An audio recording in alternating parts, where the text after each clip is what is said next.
EXL Whiteout is almost here, and if you want to play smarter than the team across from you, watch this breakdown before they do. Welcome to the game plan, the show where we dissect layouts, unlock tactics, and give you the tools to become a better paintball player and a stronger team. Today we're doing a full strategic breakdown on the EXL Whiteout layout for the December 6th and 7th event at Kickin' Paintball Park. We're talking lanes, angles, power positions, and those sneaky routes that punish unprepared teams. We're about to jump in, but before we do that, I gotta tell you, if you want first access to every layout drop, our monthly supporters over at pbnetwork.tv are already getting a head start. They're studying before anyone else touches the field. Now, let's jump right in. So the first thing I want to do is just get a look at the overall lanes, the breakout lanes, and the overall vibe of the field. So the first thing I'm noticing is this snake here is how short it is. So for you snake players, this is not quite the traditional ladder snake that we all love and adore, but that doesn't mean that this is necessarily a bad thing.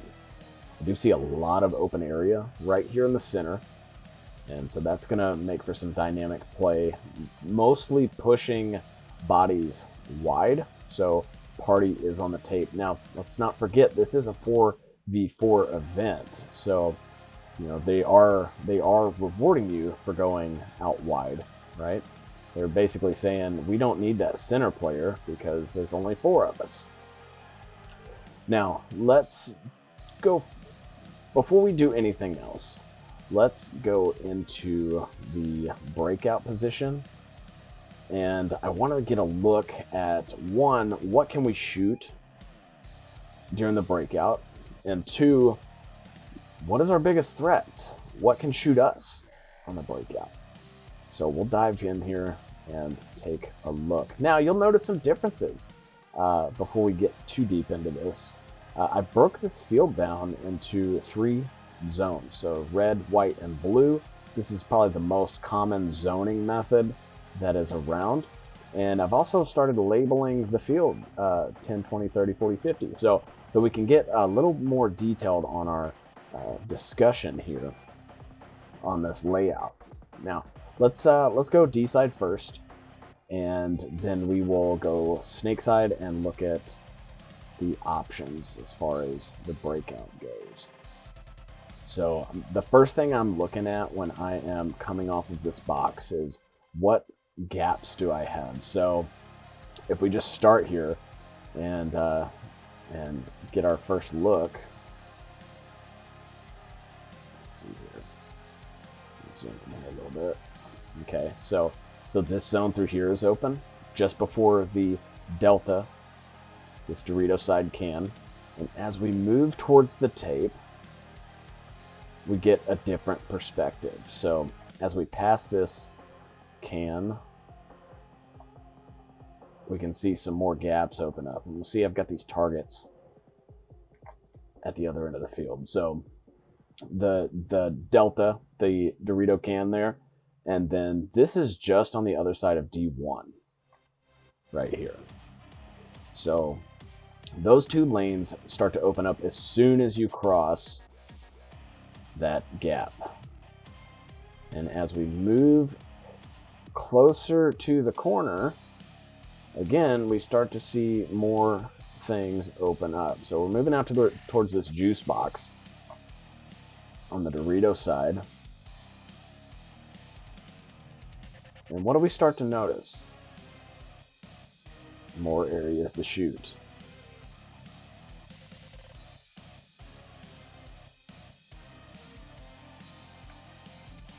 So we can now target this mini Aztec towards the snake side there on the back line, the 10-yard line. This would be approximately where a snake runner would go. By the time you get out here, odds are he's probably already past this zone.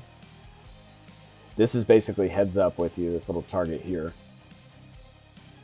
just on the other side of that D1.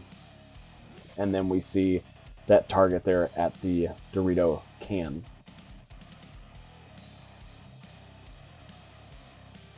And then we continue our run out to the Dorito corner, to the juice box. And then once we are here, let's go ahead and take a look at what we can see from the juice box. So we do have corner to corner, or coast to coast as some would call it, which is going to be good for tape control over in the Doritos. So if you decide you want to put one body here and then push one up into the Doritos and let him go to work while you support the tape, this is going to be good. All right, so what did we take away from doing that little walk to the Dorito sides? Now, we opened up and showed what lanes we have as we come across this field. So we're shooting this gap as we come through. We can shoot this gap. We can also shoot back towards this gap as we cross over.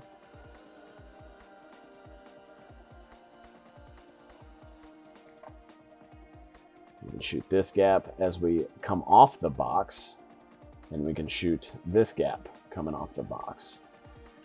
So inevitably, 5 different lanes that we can shoot just going towards the Doritos. But with that comes the alternative, which is, what are the possible lanes that can shoot you? And where do we need to be prepared to either go under a lane, over a lane, around a lane? What zones do we need to be most careful of crossing so that we don't throw a body away? And the primary zone is going to be from here to here.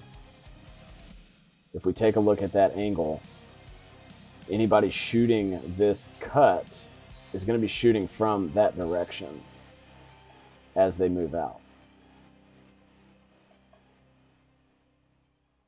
And so what does that mean for you Dorito side guys?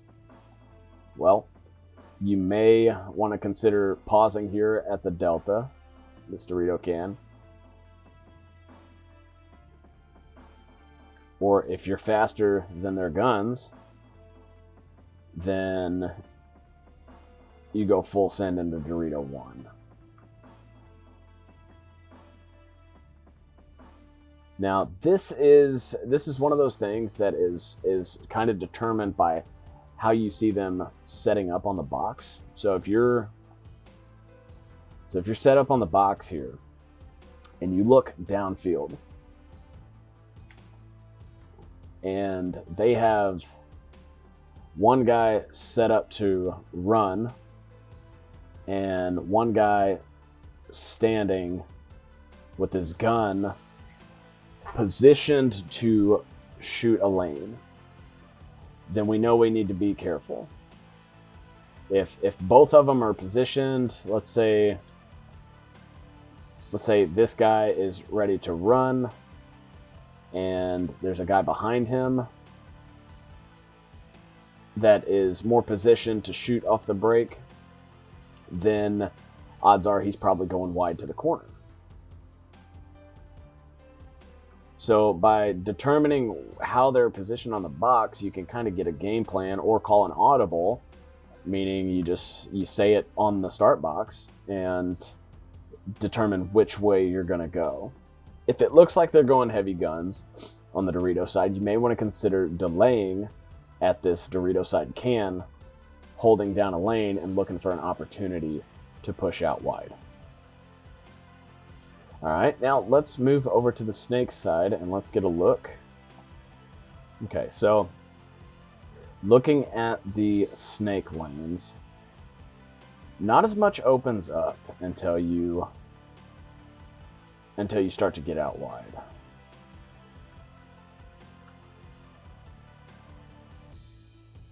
Now, to me, it does look like this is probably going to be the most used route into the snake. I could be wrong. Now, it could just as easily go this way into the snake and then fight your way down the tape into the outside snake there.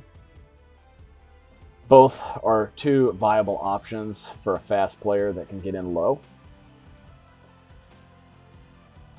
But when you line up these 3 bunkers here, so this one, and this one, I think this route provides the most coverage. Now, depending on how this translates on the EXL field, this could be different. So this guy's probably your biggest threat on snake side because he's probably going to be shooting one of these 2 gaps. Let's zoom in here and get a closer look. Okay, so probably shooting this gap here to hit you coming up low if you take option 1 that we talked about, or probably shooting over this large brick and trying to lob them in low, expecting to catch the Cobra running out wide or somebody coming into this wedge. Those are probably the 2 zones that you would want to cover. So when we talk about the probability of the highest likelihood of taking a hit when you're running out to your position, probably somewhere in this zone. So if you are considering, now it could be this zone here again, if they do shoot that cut. So something to look out for. Now, I don't think it's likely that anybody is going to send somebody up the gut here. I could be wrong. Somebody may be, somebody may do it. But they're going to have to be fast, and they're going to have to get at least one body off the break on either side on their way up. And most likely the Dorito player, if that were to be an option. And this whole time, you're just railing that little target right there. And we can zoom in on that to get a closer look. But I think you gotta be shooting that gap if you're running up here.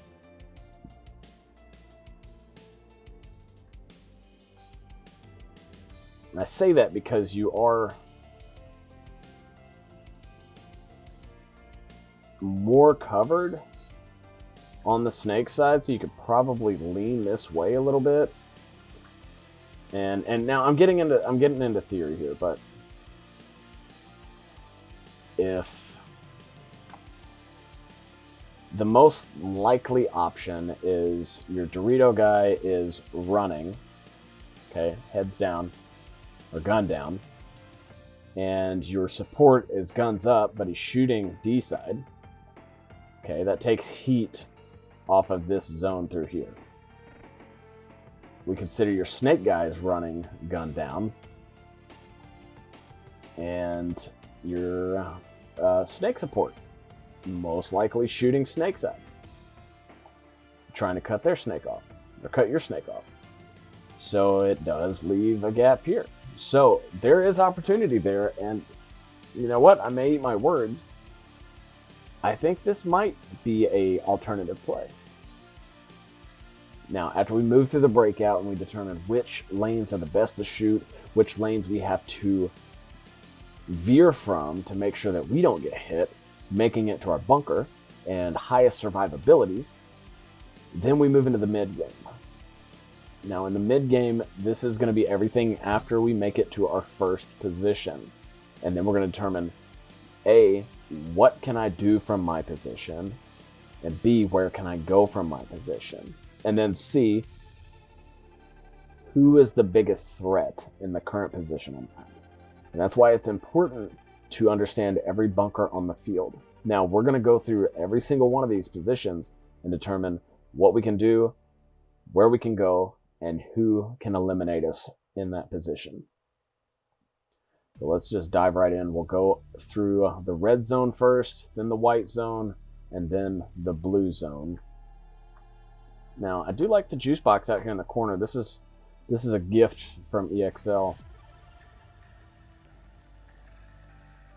Now, I don't know how much you'll be wanting to look inside from here, but it is good to know these options. So Cobra, this snake corner right here, is covered by this wedge primarily. Now, doesn't mean you can't shoot coast to coast and drop some balls in over the top of that and eliminate that player. But you do have this wedge or the insert to the snake right in front of it that you could also see a body at. Now this Aztec is covered primarily by this tower, so no bueno there. But you might see a move happen, so this is why it's important to constantly be head checking, getting a mental image of what's happening cross field, even if that's not your primary objective or your job. And you do have good look on this Aztec here in the back line.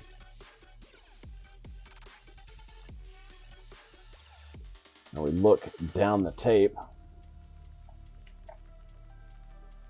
Now this is where I think you're going to spend most of your time.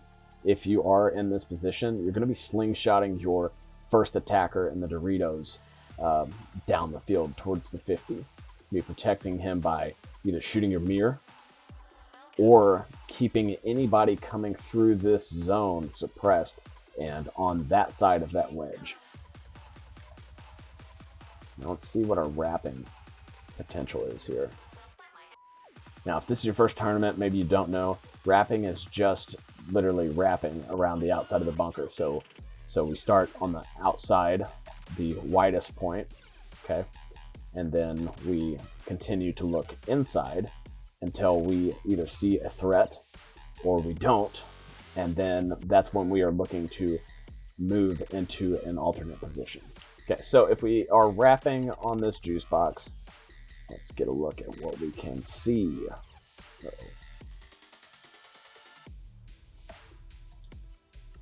Okay, so this is that Dorito side can right here.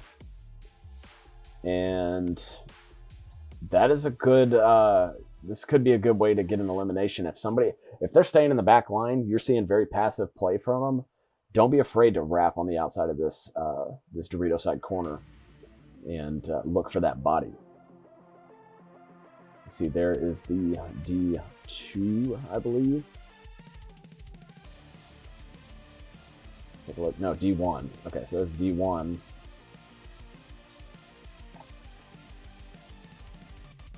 Yeah, very possible to catch somebody sleeping just by wrapping on the outside of this. Okay, now let's move into Dorito 1.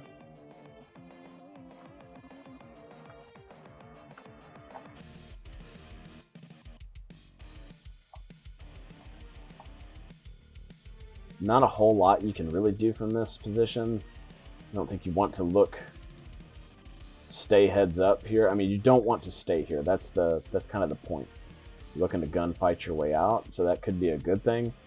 The biggest thing here is going to be, you don't want to stay here so long that you give their snake the option to move down on you, because if they get into this zone, you're toast.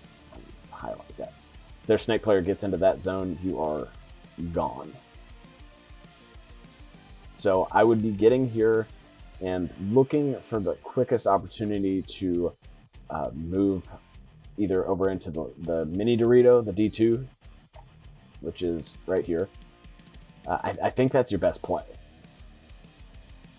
Just looking at this. These are really, really spread out.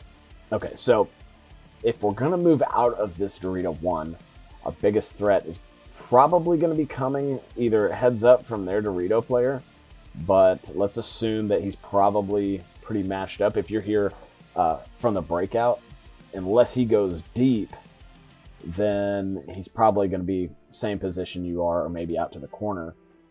So at this point, our biggest threat is going to be this can right here.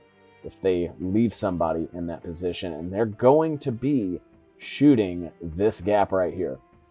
And so that's the thing you're going to have to either wait for or use one of your teammates to put that person in before you can make this bump. Now, if you're quick enough that you can make it to D2 on the breakout, you give yourself a bigger advantage by, one, getting out wide, but two, getting a lot more cover from this center zone through here. All those bunkers blocking you out on the inside.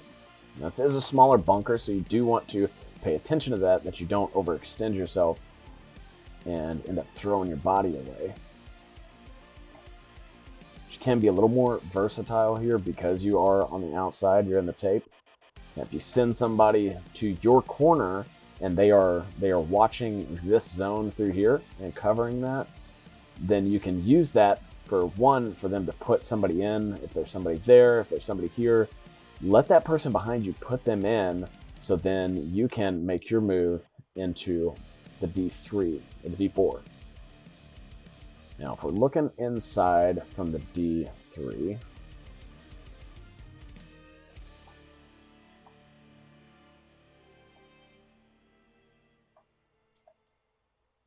we do get a good look on this wedge here.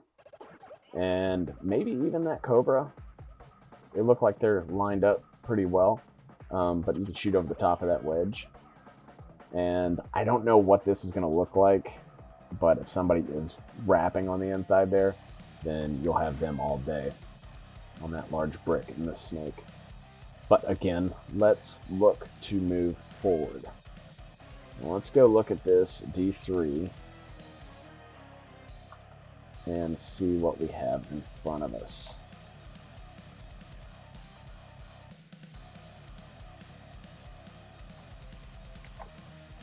Okay, so you got obviously the inside here. You have your mirror, and you have the D1 behind it. But other than that, not a lot you can do from here. And on the inside, same, not a lot you can do on the inside. So I don't like this bunker. I don't think it's going to be very useful. Maybe you end up having to come here for whatever reason, but I wouldn't bother. You could shoot this back here and maybe hold a gap here.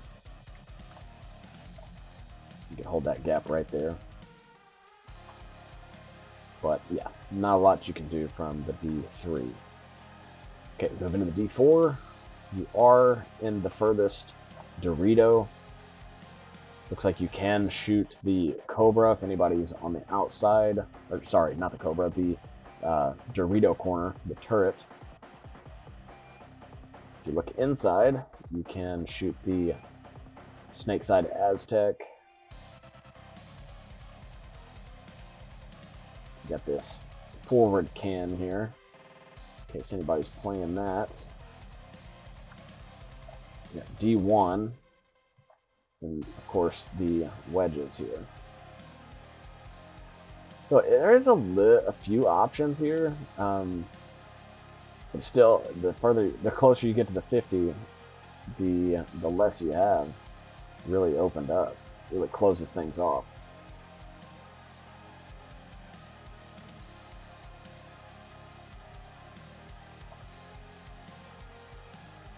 Alright, now we're in this inside Dorito wedge. And looking inside, we do get some looks on the snake. So anybody posted up in these zones here, we do have shots on, but again, they have shots on us, so you gotta be careful of that. And looking down the tape, D4, D2, and inside on this juice box, then you got your mirror,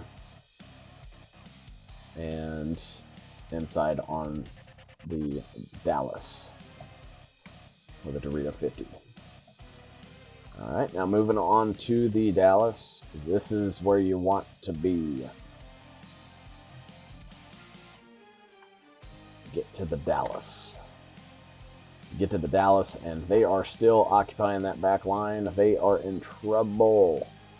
Look inside at the Cobra. You got the mini wedge. You got the little Aztec. Their snake entrance is blocked by this tower, but let's assume maybe somebody went to the tower. You got all that in front of you. And then finally, look down the tape.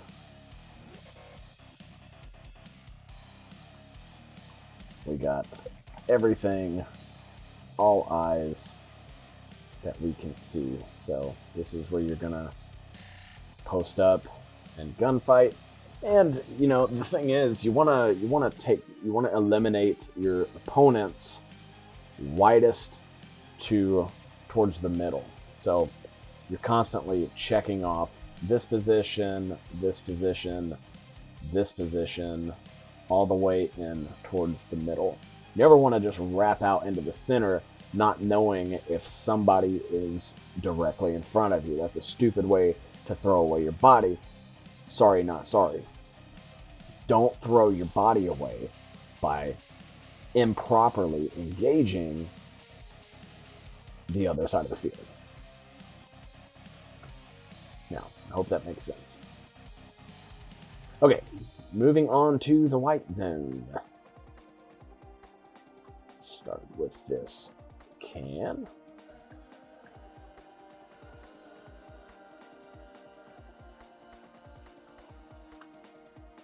Okay, so if you wanted to start in this position, maybe from the breakout, and you wanted to lane snake from here, I think this is the area to do it, is pump paint right over that brick, and either try to catch somebody going into the mini wedge here, or the cobra.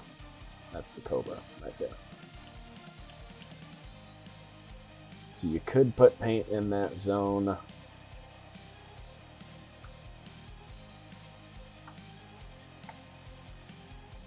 Alternatively, if you're going to look Dorito way, these are your zones here. So this is your close-up zone. Obviously, this is your mirror right there.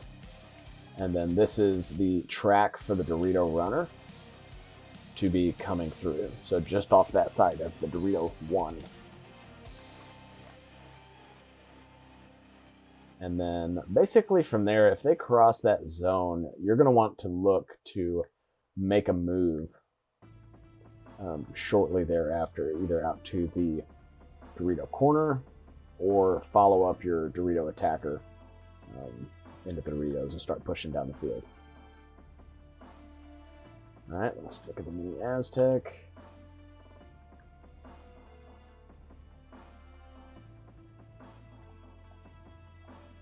Look Dorito side first. Now you do have some interesting options here. The gaps are not as wide, but you do, I think, have more of them looking that way. Potential to catch, if you're throwing them right in these gaps right here. Potential to catch them over sliding. Now, this might be something you consider, is if you are going to look this way, you have an eye open to this zone here in case that player is running up to the center. This might be the best option to take that player out to get them out quickly.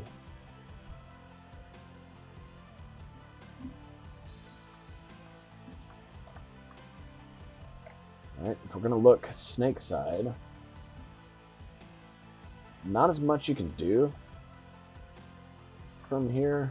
You could, if you know there's a cobra, probably drop some in there on the inside, assuming they're looking inside. Again, that comes down to communication. Is your teammate seeing them on the inside? Are they being proactive on the inside? So consider that. Use that in your communication. Tell your team where they are positioned. Have your mirror, and you have the forward Aztec. But other than that, not a lot from this position.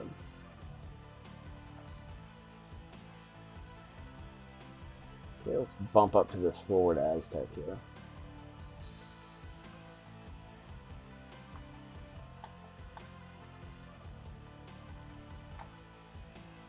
So this one does have shots on D2 and D1, but that's about it if you're looking D side.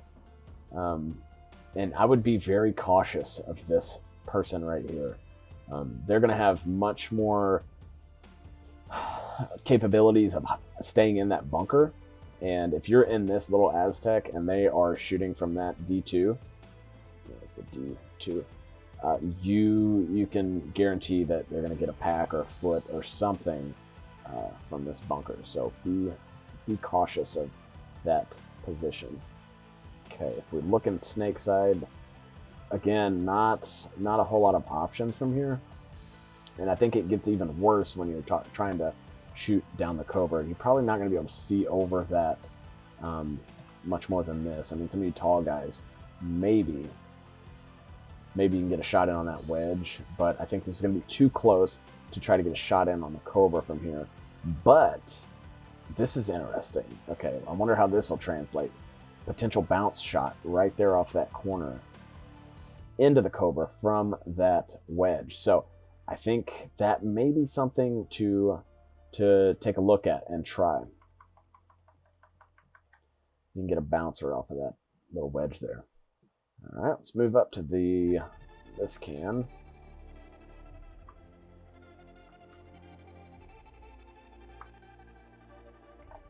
Okay, this one's not as bad as I expected it to be. You do have D4. You do have the Dorito corner on the inside there. And then you have this zone through here that you can contain. And then the movement from that Dorito to the Dallas. And then if you're looking more inside, you have your mirror. And then this gap here, if anybody tries to, just in case anybody tries to push out. Now, this, so far, has been the most potential to contain the snake. So you have that gap, you have that gap. Anybody comes through there, you can protect the snake from this can. And we're going to move up to these pins. I mean, we don't really play the pins, but some people may play the pins. Now, if you're trying to contain the snake, we move up to this this center tower.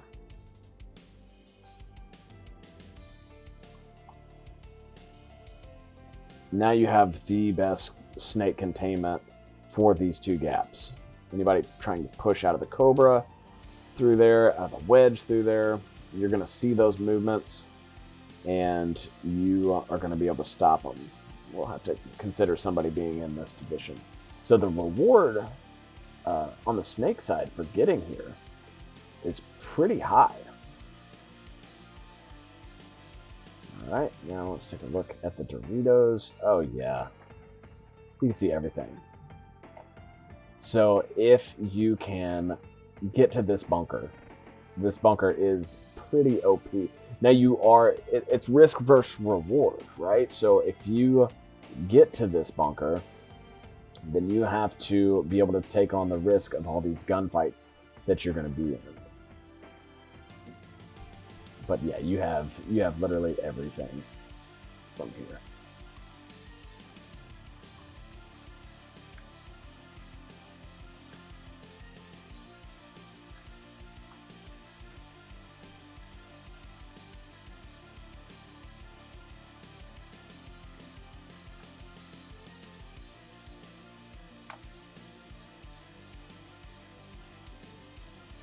Now this is the Dorito side temple on the 50.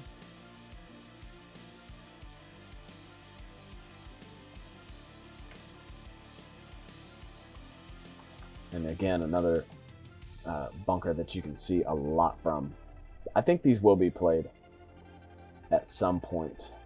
I mean, it's going to be get a body off the break, and then once one side of the field collapse, red or blue, then you push into those positions.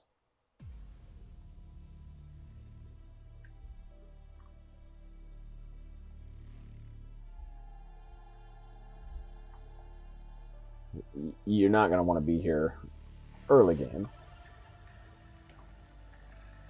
but these will be good positions late game when you are down to 1-2 bodies and looking to close a point.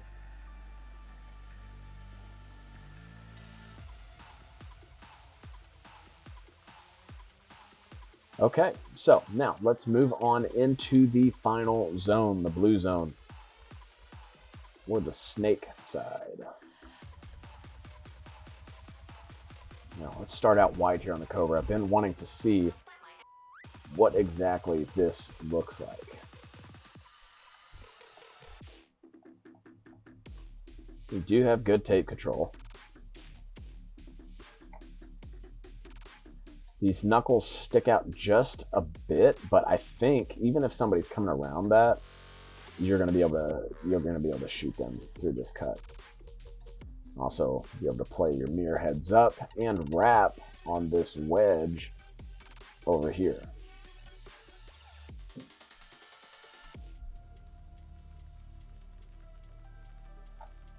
And if we're looking inside,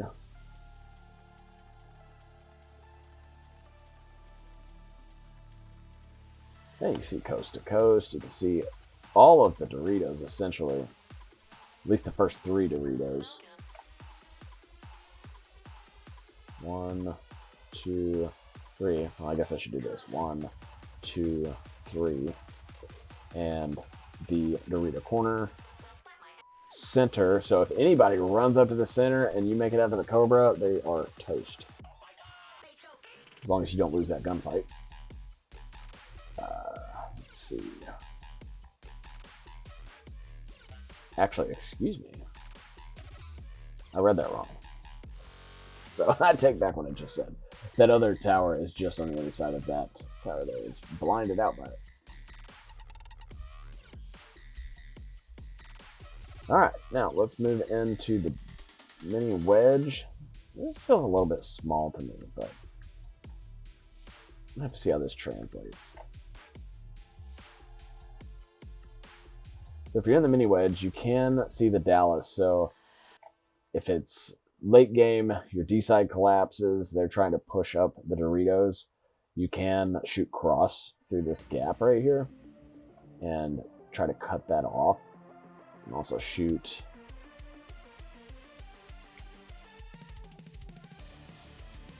zoom in a little bit.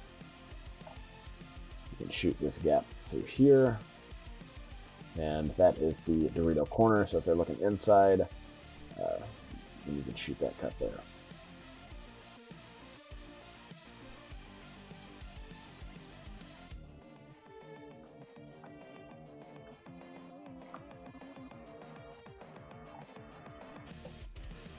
Now you do have a height advantage. If we're looking inside from this bunker, looking down the snake from this bunker, you do have a height advantage over anybody coming through this zone. But that's only necessary if they are either in this bunker, or in one of these knuckles trying to gunfight with you, or alternatively playing over the top of any of these mini W's.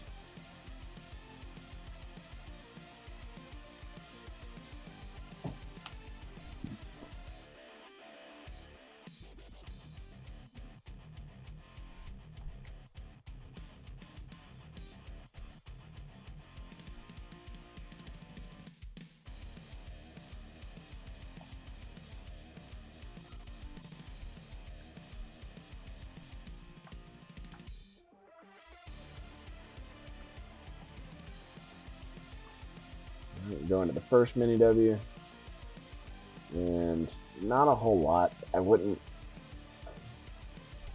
bet my chips on this, but this could be a way to get out into the outside snake. It's probably your most logical way to get into the outside snake. Go low, let your support. So this is where it gets kind of theoretical, but let your support put their corner in, and then use that advantage to get up into the outside snake. Let me back up and kind of explain that for maybe some of you guys that don't know. Okay, so let's say you're in this position here, and you have a support player in this position, and their whole job is to support this side of the field, the tape, right? The outside of the snake, towards the boundary. So you need to get out here. They're putting gunfire or paint in this zone, keeping you contained.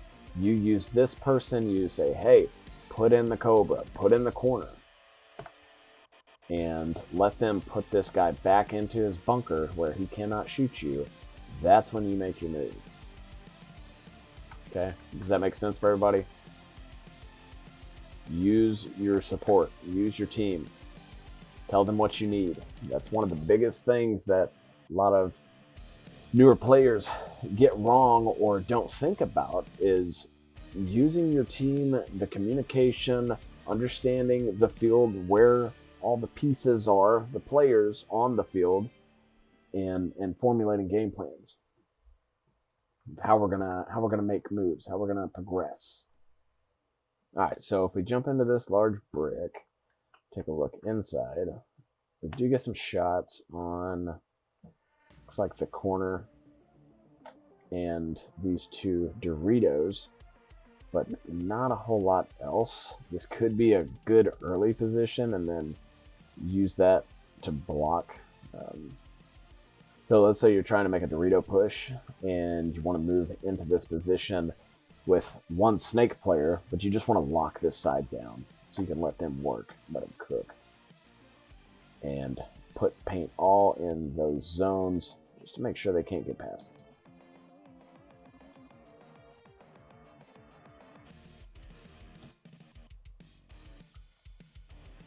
Now, other than that, you're not doing a whole lot going towards the snake. If anything, you're going to use this to launch into the snake if you're going into the inside.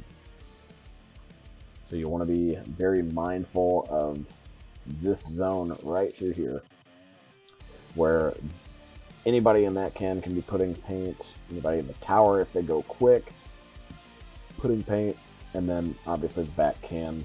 Not a whole lot they can do, but they could get some paint maybe over the top of that. Now, I'm not going to talk about too many of these snake beams. Snake is pretty self-explanatory. Get to the 50. Look inside where you can.